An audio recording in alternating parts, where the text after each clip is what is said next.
Hello, I have an inclined roof above my shower in my bathroom, and there's leakage from the roof that comes down and into the board that's here.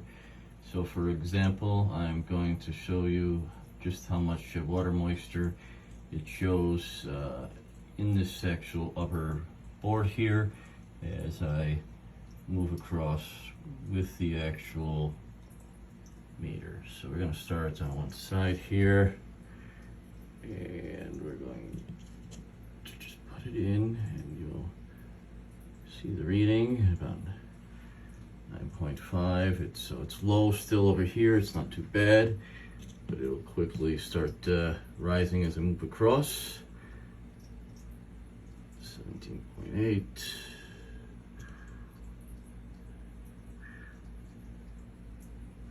41 or 42.6, and soon it'll be so high that it'll just go off the scale and just light up as high. And you could also see that the prongs go in much easier as the wood is very soft over here as well.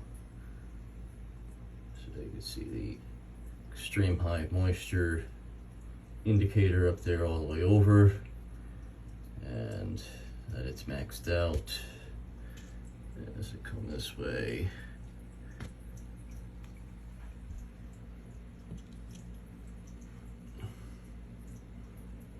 oh, sorry, it reduces it, but it's still has a high amounts of water. And continue over and sample into the medium range.